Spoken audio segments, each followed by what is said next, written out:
The broadcast is now starting. All attendees are in listen-only mode. Hello everyone, my name is Jillian Schaefer and I'm the Marketing Coordinator for SWK Technologies. I'd like to welcome you to our webinar, Customer Loyalty Series Part 1, Reducing Customer Effort to Scale Your Business, presented by Jack Evans of Simcloud. A little housekeeping before we get started. Everyone has been placed on mute to keep the background noise down. However, you can submit any questions you have throughout the webinar. To submit a question, look for the questions section in your GoToWebinar. We will answer all questions towards the end of the presentation. We are recording this presentation and it will be distributed tomorrow to all attendees as well as to those who registered but were not able to attend. Please take a moment after the presentation to answer our one survey question. With that said, we appreciate you taking time out of your busy day to attend our webinar. We're here to help you get the most out of your software solutions and help you find an easier way to run your business by providing you software and industry knowledge, tools, and support whenever you need it. We've invited Simcloud here today because they are the industry experts on customer interaction management. So whether you're here doing research for a new solution or you're just here to learn, we'd like to encourage you to ask any questions throughout the webinar. Lastly, as a quick reminder, SWK is constantly sharing important updates and software tips and tricks on our social media channels, so we encourage you to follow us on Twitter, LinkedIn, Facebook, and subscribe to our YouTube channel. Without further ado, I'll hand it over to Jack. Thank you, Jolene. And let me get my screen shared with the group here. So again, this is going to be part one of a two-part series. We're going to be covering some stuff today, a good precursor for part two on July 14th. So definitely encourage you to attend both of these, and thanks again for hopping on today. And as Jolene mentioned, we will be doing a brief session at the end of today's webinar. I have this scheduled to go for about 30 to 40 minutes of good content here. We'll hit any Q&A that comes up after the fact. We may be able to get out of here, which I don't think anybody will be complaining about, as I know we're all busy in our day-to-day task here. So just to put a face with a voice, again, Jack Evans over here. I am an account executive at Simcloud. What that means is I'm working with prospective customers that are obviously users of ERPs that we work with, and the short-term focus is on Sage 100 for me personally. But again, working with you on your business requirements, where and how e-commerce kind of fits into that overall puzzle, or some CRM solutions potentially as well. But again, really here to help you guys kind of evaluate and strategize solutions for your business. And just to give a general overview of the agenda, I don't know how many of you may or may not have downloaded the white paper that associated this Loyalty series, but we're going to be reviewing some concepts and research from a book called The Effortless Experience. And I'll get to that momentarily. I'm also going to give you a little bit of background on Simcloud and just kind of validate why, again, my opinion matters at all in the world, and what I do on the day-to-day basis that kind of aligns with businesses like yourself here. So we're going to start there, talk through some of those key findings from the industry research and from the Effortless Experience book. We're going to talk through what that means for you as a business, as an ERP user, and as somebody trying to and grow, as we all are. And then a couple of tips and tricks on how to get started. And then again, I'll tee up some concepts that we're going to hit in part two of this series on July 14th. So I'm going to go ahead and get started in section one here, and I'm going to spend a bunch of time on this portion of the presentation. But who is Simcloud? What is Simcloud? You may be familiar. We may have worked together on other projects in the past. We may be working in an ongoing project. But again, we were founded in 1999. Some of you may be familiar with our corporate name as Website Pipeline. We have, in 2017, launched our Simcloud product, our customer interaction management product. So that's why you're seeing the Simcloud branding on everything. Seeing some general accolades on here, but a big thing that I always like highlighting is we have 50 plus employees on staff. Most of those are in our corporate office in Greenville, South Carolina. So again, a lot of web development firms and software providers, again, have kind of mom and pop operations, but we are kind of a full featured organization, and we do have 400 plus active customers. So again, we've been doing this for some time, and we're kind of teeing up while we have any place to give leadership on to be evaluated as a business.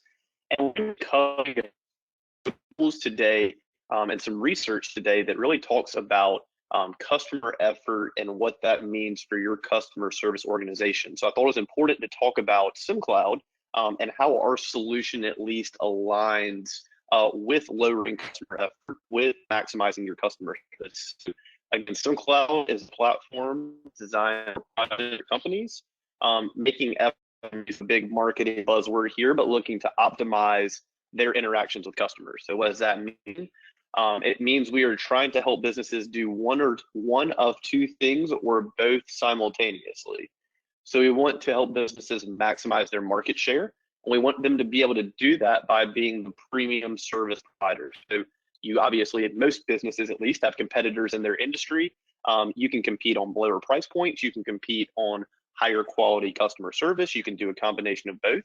But again, where and how Simcloud fits into that is by making business easier to do, lowering customer effort, driving customer loyalty, and ultimately that will help you grow your market share. So you want to get customers in the door, you want to keep those customers long term, and you want to grow that customer relationship. So that's part of it.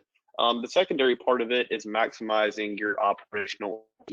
That's a good buzzword for us here, but really kind of that in terms of what we're trying to do is give customers tools that will lower their also lower the effort of your organization needing to service those customers. So again, if you have increasing or steady revenue and it costs your organization, at least on the human resource side of things, less time and effort to service those customers, again, that's a secondary way to grow that bottom line. And again, you want to do both of those in parallel, which is where and how Simcloud fits into today's discussion here. So getting away from Simcloud and talking about what we are here to cover today, I want to introduce you to the research that we're going to be presenting. Again, in 2013, and you can read for yourself on screen here, but CEB, who many of us know as Gartner research, and on the next slide, you'll see kind of the sample size here. But they really wanted to understand three key things when evaluating customer service, whether that's in a B2C landscape, a B2B landscape, and really across sectors and industries. But again, it's to what extent does customer service matter when it comes to long-term customer loyalty? What is my customer service team, or what can they be doing to increase that customer loyalty?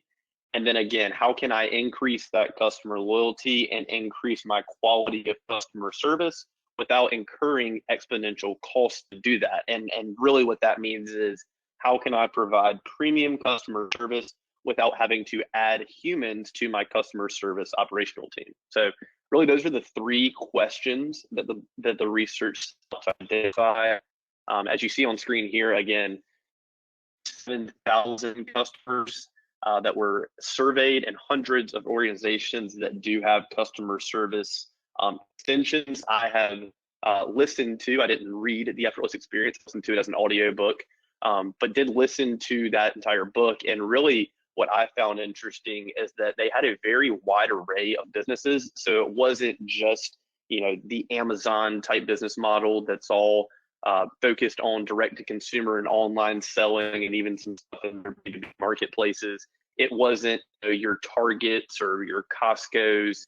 They really had, your SMB type businesses. You also had your large kind of international businesses that they were deriving this research from. So again, me personally, I felt like it did a good job of cross-cutting, again, what many of you on today's call probably fit into, which is, a vertical and a segment and a size.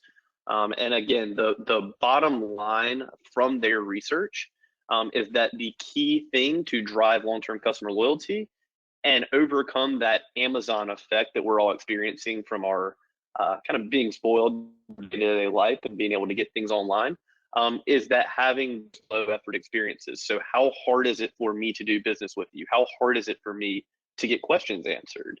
And so again, that was the key focus that they took here, is what role does customer effort play in driving long-term loyalty and again, maintaining your market share, maximizing your market share, and growing your bottom line here. So I'm going to walk through some key findings from their research. Again, they are pretty wide ranging, and I'm just going to kind of walk through them one at a time here. Some good graphics on screen, and I'm not going to just read everything on screen to you here today. But what I wanted to include was some key quotes from the book that align with some key findings that we're going to present here. And the first finding is that the delight strategy doesn't pay. And what does that mean? So the delight strategy is, my customers, we provide white glove service. Our customers know they can always get in touch with somebody. We always have somebody available on the phone. We'll walk them through the entire process, which is a great thing to offer your customers. And again, it's a lot of how a lot of businesses differentiate in the market. So we are the premium service provider. But the reality is that that delight, or that delightful customer service, really only happens 16% of the time. And it does increase your operational cost, because again, you have to have people on staff that are constantly ready for those calls, which leads to a lot of downtime, a lot of time where employees could be focused on other activities. So one thing I always come back to when working with businesses on the Simcloud side of things is that we're not in the business of taking away jobs. Our effort is not to increase unemployment or put robots in the place of humans. But again, if you can free up customer service reps or internal personnel to focus on maybe a new warehouse project, maybe a new marketing automation platform you're rolling out, maybe you need an additional warehouse manager, and you can kind of reallocate some of this personnel that you've had on staff for years into more high impact activities versus being, again, that constant white glove waiting for customers to call in type resource. Again, it does improve that bottom line for your business. It allows you to scale other areas without having to increase headcount over there. So again, finding number one is that the delight strategy is great, but it does not solve the problem of how can I increase my revenue or maintain my revenue while also maintaining or increasing that bottom line. So again, just focusing on the perception versus the reality here of what customers really want in that customer service landscape. So finding number two here is that a lot of times service and those service interactions can actually drive disloyalty with customers. So if you look over in the diagram on the right, you're going to see kind of those drivers of disloyalty. And again, you can read the quote for yourself here, but what you really can take away from this slide is that when customers have to get on the phone, or they have to put in a ticket, or they have to submit an email and wait for that contact, it ties up their time. And again, you may solve the problem, but it doesn't give the customer that ability to say, I like doing business with this company because anytime I have a problem, I can fix it for myself. It takes me 5 minutes and I can get back to work. So whether that's submitting an RMA, whether that is you're not seeing the right pricing or the right information on an invoice, and you're having to go back to finding number one and say, well, great, this company always has somebody on call for me. But then I'm spending 20 minutes on the phone and then having a follow-up email, and then maybe I have to put in a support ticket. So again, those interactions are helpful. They solve problems, but it doesn't indicate that the customer is going to be more loyal to your business. Some other things that I like pointing out from this drivers of disloyalty, and again, it's not a one-size-fits-all thing here, but a lot of businesses, you'll have kind of the outsourced and customer service functions, and they got to put you on hold and wait till they get the right person.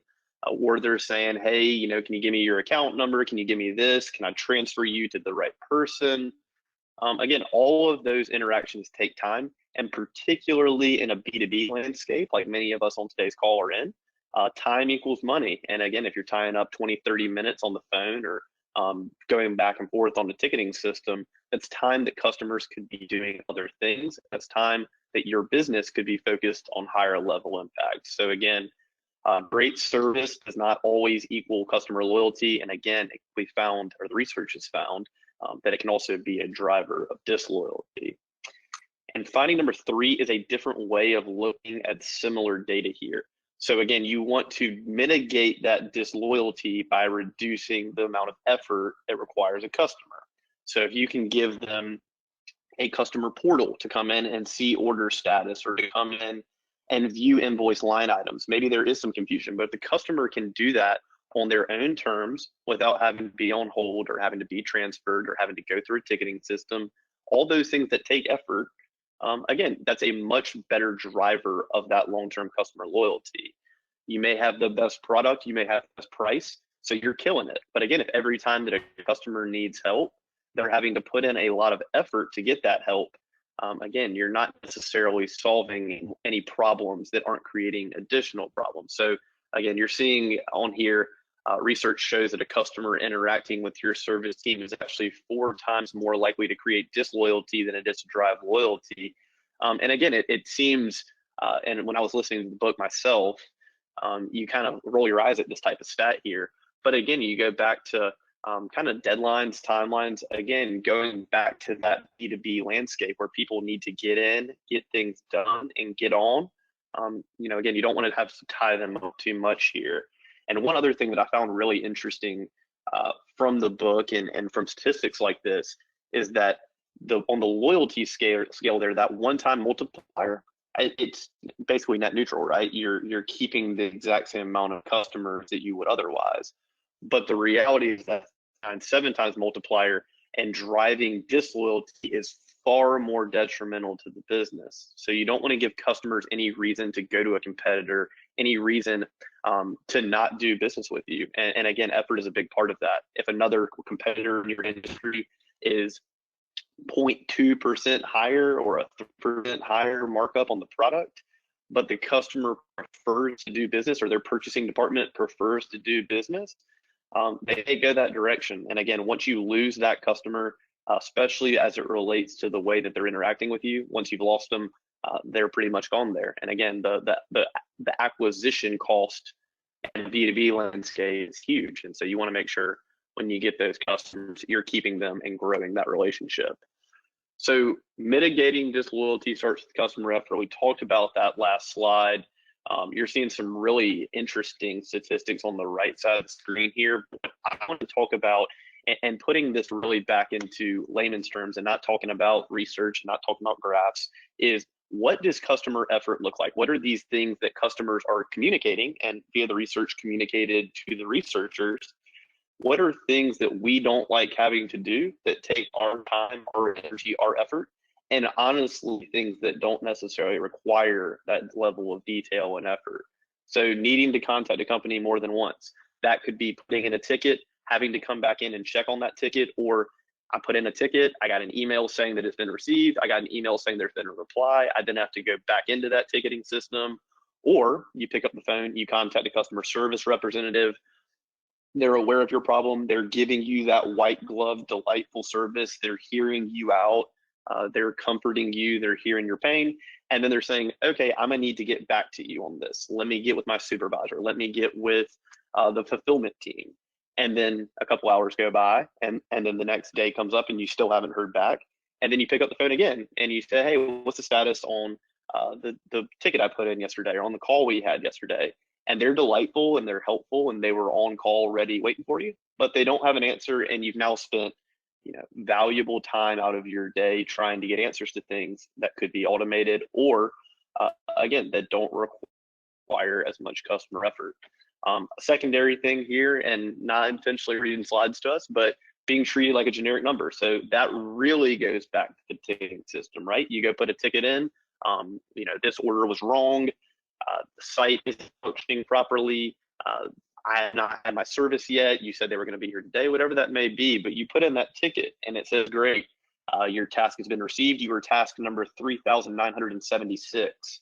Well, me as a customer, I don't know whether that means I'm 3,976 people away from getting my problem solved. I don't know if that means I'm 3,976 ticket this week, but I'm just a generic number, and now I'm in a backlog queue, and I'm just waiting on something. Or similarly, I call in, I interact with a customer service representative, and they say, great, I've got everything documented here. Do you want the confirmation number on your ticket? Great, they give you that number. And it's like, okay, cool. Now I'm just another number in y'all's backlog system here. So again, being treated like a generic number versus saying, here is your dedicated way to get information. You can use it anytime. It's online access, it's automated, it's gonna have your data, your information. Again, it gives you a lot more of that special treatment, or at least customer treatment, where I now know this is where I go, this is what my problem is, this is my line of sight on it. All of those first two bullets go back to having to repeat information. So, hey, this is so-and-so on the support team. I got your ticket yesterday from somebody on my customer service representative. Can you walk me through exactly what's happening here? The details say that your site's not working, or that your product wasn't right, or that you haven't gotten service yet. Can you give me more information? And so now I'm once again having to spend time, spend energy, and spend effort explaining to you something that I've already explained and that I've already had a conversation on. And again, if that's done outside of a ticketing system and done verbally over the phone, there's no paper trail of that. I'm not able to say, copy and paste, here's my problem, or I'm not able to say, go back and look at this page or this log. It's really just, all right, I'm back to square one. I got a new person. Let me tell them my problem again. And all of that obviously ties into the customer's perception, right? It takes a lot of effort to do business with you. There is another competitor or another provider who does not require that level of effort. It takes me an hour to get an order placed with you, and it takes me 20 minutes to get an order placed with them. Or similarly, it takes me 10 minutes to pay an invoice with this customer or with this client. But with this client, I just click a button and it's paid. Again, all of that is a long-term cyclical effect on what that customer's perception is. And so if you look at the graphs on the right there, really, you're looking at repurchase intent, market share, wallet share, what people are saying from a word of mouth standpoint. All of that's relevant. You obviously want to, make sure all of those are positives. But the overall thing you need to be looking at is obviously that graph on the right there. And having high effort experiences is a driver of disloyalty. Having low effort experiences has a significantly less impact on disloyalty. So again, all of this is with the disclaimer of, if customers need to contact you, it is going to take effort. It's going to take energy. It's just a matter of how much effort and how much energy is required on the customer's behalf there. So that is the key findings. And again, we're gonna elaborate in part 2 and July 14th webinar a lot more on what those findings mean, some strategies you can take. But what I wanted to talk through in today's webinar, as a good precursor for part 2, is what this means for you as a business. Again, it's a lot of big buzzwords, a lot of data, a lot of graphs, but what does this really mean for you? And so again, focus areas for you as a business, right? So I want to lower the effort that it takes customers to interact with me. That sounds great. How do I do it? Well, the first step is putting self-service tools in place. So giving customers alternatives to getting that white glove service. And we talked about the delight strategy. You can still have that in place. And many businesses, if not all businesses, should have that in place, because people do want human interaction and they do want to feel the love. And, I talk to Susie, or I talk to Tom, or I talk to Jerry every time I need to get an order placed, and we have a good rapport, and I know where his kids are in school, and I know, et cetera, et cetera. And that's still a part of doing business. And I would never pretend that you want to just fully automate everything, but giving customers alternatives and self-service alternatives is a huge step in the right direction. So again, I know I can pick up the phone and call, but I can also use my customer portal, or I can also use my ticketing portal.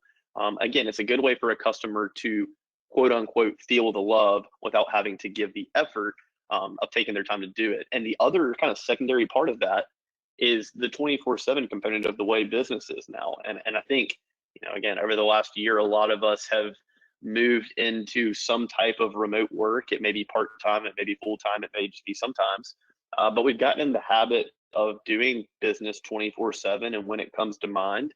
And so having solutions where I need to get in touch with the company, I need to get this order placed, I need to get this invoice paid, I'm trying to get my purchasing plan or purchasing for next week mapped out, but it's midnight on a Tuesday and I have questions that I need answered. Well, I can't call in and get a customer service representative at that time because it's outside traditional business hours. But if I have a self-service portal or some self-service alternative, I can come in, I can see, the products that I need to get, I can start mapping that out. I can see the outstanding invoices, I can make those payments, I can get orders placed. Maybe I got busy during the day, didn't have time to get the order in. But if I have that service alternative, again, I can lower my effort, and really it's a matter of lowering my effort by choosing when to apply that effort. And again, that's a good thing for you as a business. It's a good thing for your customers, and it all drives that loyalty.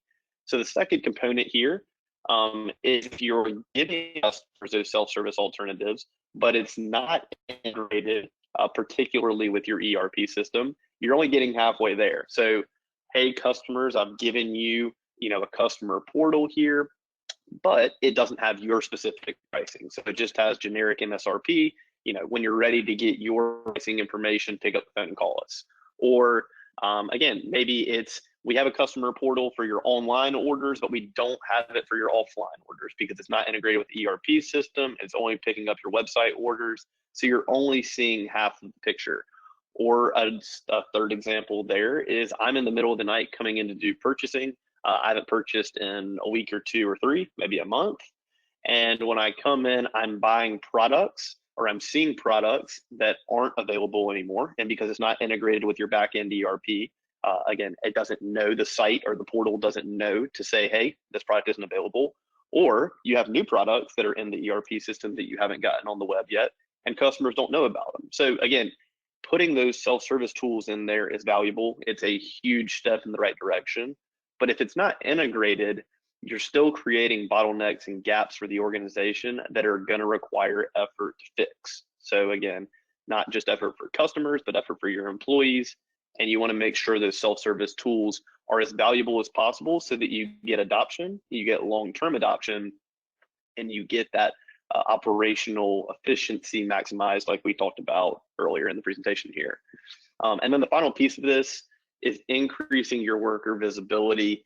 And this is independent of tools, but if you have highly informed employees, and oftentimes it's because you've given them the tools to be informed, then they can be a lot more efficient in those interactions with customers via the phone, via email, via a ticketing system. And it cuts down the amount of time that it takes them to solve problems, and therefore it cuts down the amount of time it takes customers to get problem solved, i.e. lowering your customer effort. So it's not just about giving customers tools to do things on their own, although that's a huge step in the right direction.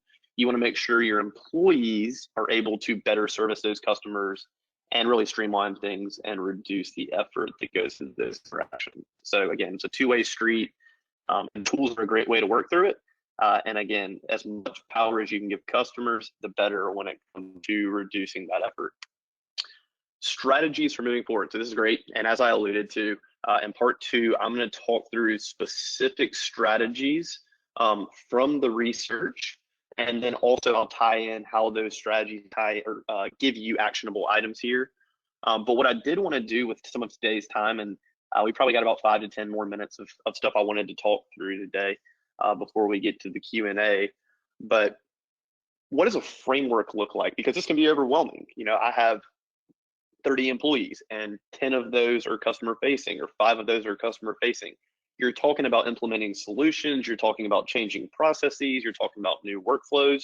That can be overwhelming for a business, and certainly for SMBs that are focused on keeping the doors open, keeping your team paid, trying to turn a profit at the end of the year, making sure you're fighting in the market.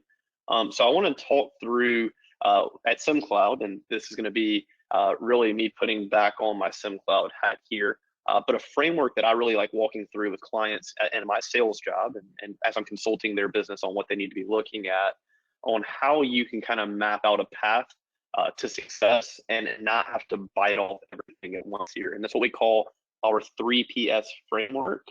And so I'm going to hit it here. So basically, what you're seeing here are your big 4 words. So your program, your project, your platform, and your solution.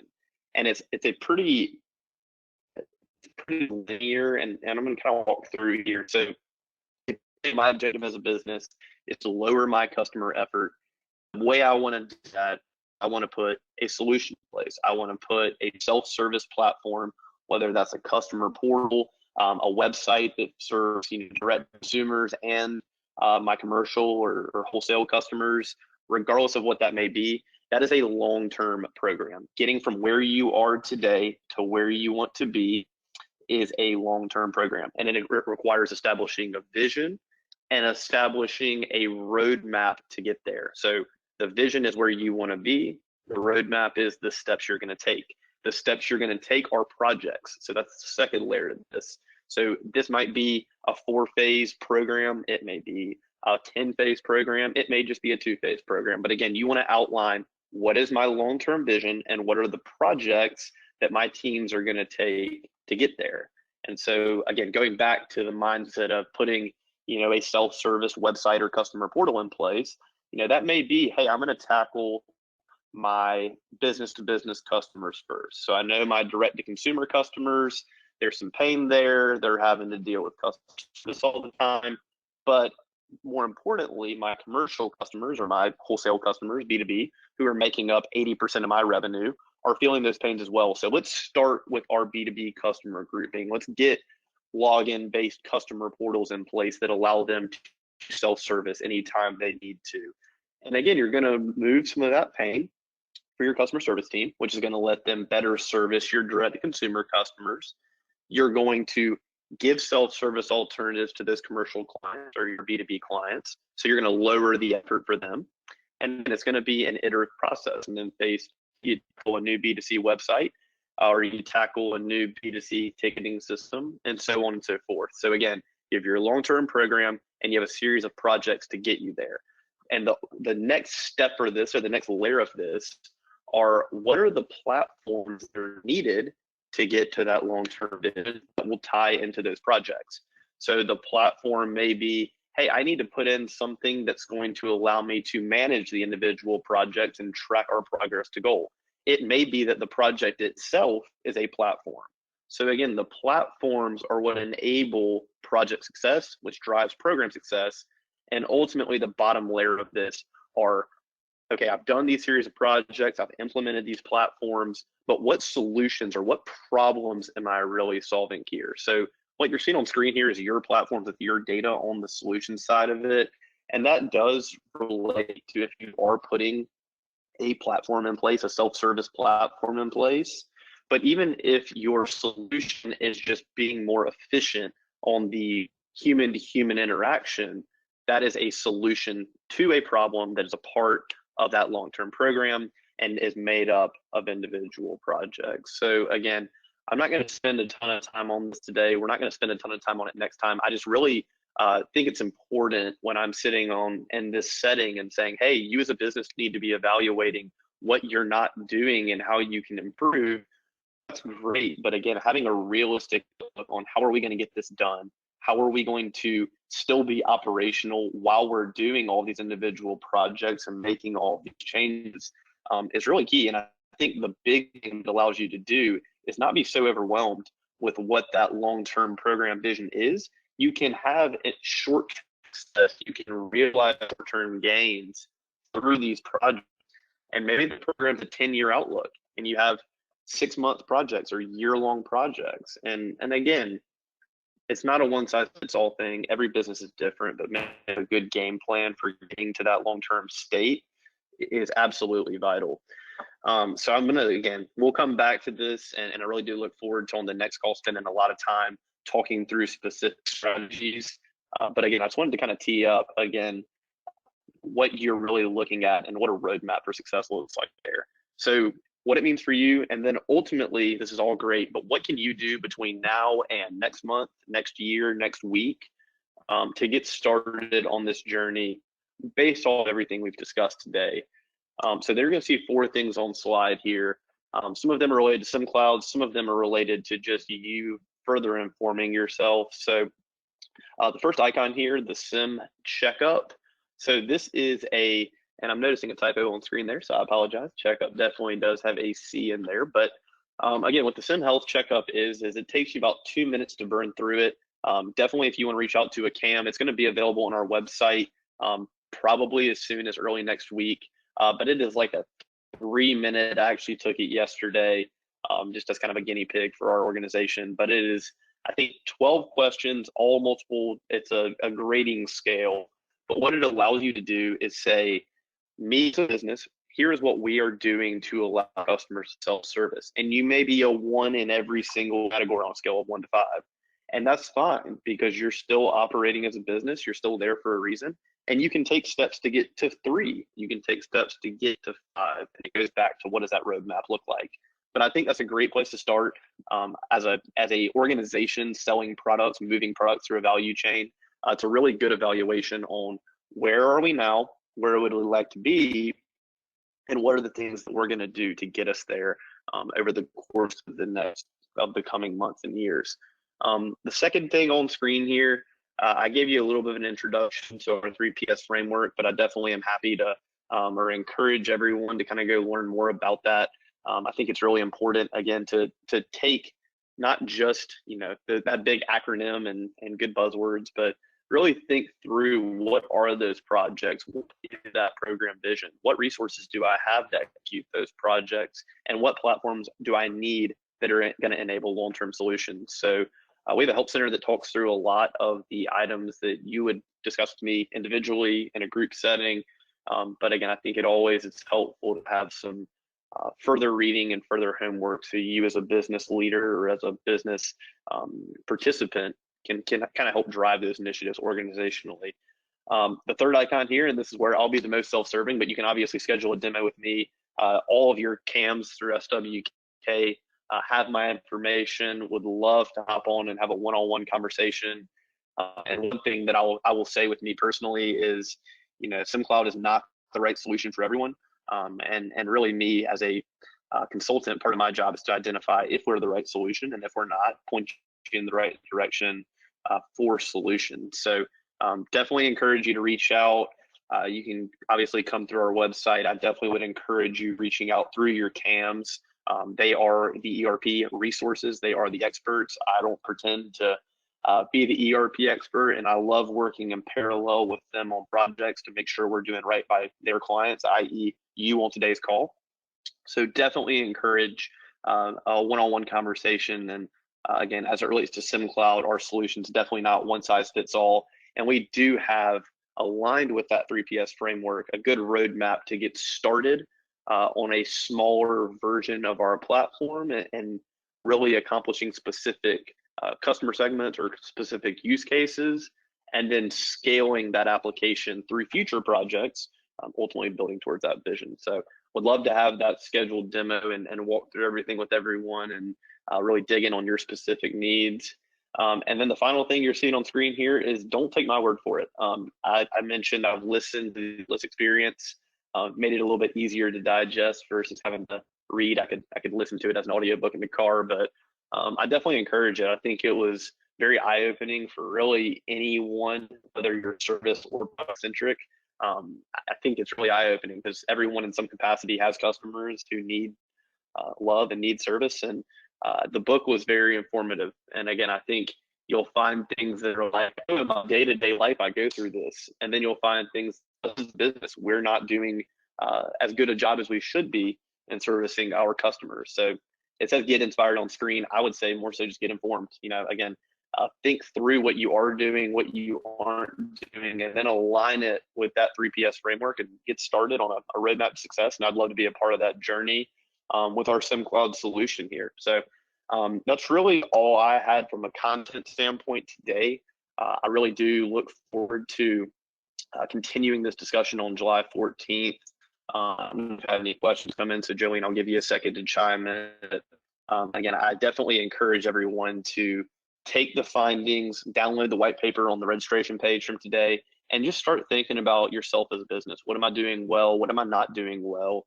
And what do I need to do to improve it? Because that's how you grow, right? You improve and you scale and get processes in place that enable you to do that. So I'm going to tee it up for Jolene to chime back in. If there's been any Q&A that's come in, I'll let you take the floor from me, Jolene. Thanks, Jack. We'll now open it up for questions. If you have any questions, please enter them into the questions section of your GoToWebinar. And just a reminder, everyone, we do have a subject matter expert here. This is a great opportunity to have your questions answered in real time. And we did have one question come in during the presentation, Jack. It says, our business requires frequent assistance with customers to make sure they're ordering the right products. How would you recommend applying these concepts with that in mind? It's a great question, Jolene, and whoever asked that, I definitely like where you're headed. I think it goes back to kind of that delight strategy that we talked about. And I do work with businesses that it's imperative that people are involved in being humans in that purchasing process. And what I would say is you can keep that white glove service, and then you can also implement self-service solutions. So for example, That may just be a simple AR portal where a user can come in, they can see their outstanding balances, they can pay those invoices. And so they're still having frequent touch points when it comes to ordering, but when it comes to fulfillment and payment, they're not having to contact your representative. Similar to that AR tracking portal could be an order tracking in addition to the AR side of it. So I need help getting my order placed, but I don't want to have to pick up the phone and call you to see where my order is in transit. Or you sent me a tracking number, I don't know who the carrier is. Or I'm trying to use the shipment tracking portal and it's not working. So again, there's a lot of things you can do, and I'm definitely well aware that there are a lot of organizations that do need to have that white glove service that differentiate that way. And so again, I would definitely would encourage you to just think through, let's not automate the ordering process, but what else can we do on the self-service side to automate some of the customer behavior types? So it's a great question and great food for thought. Would love to dig in with you personally if possible. Great, and that looks like all the questions we have, Jack, so give me 1 minute as I take back screen control. Cool, sounds good.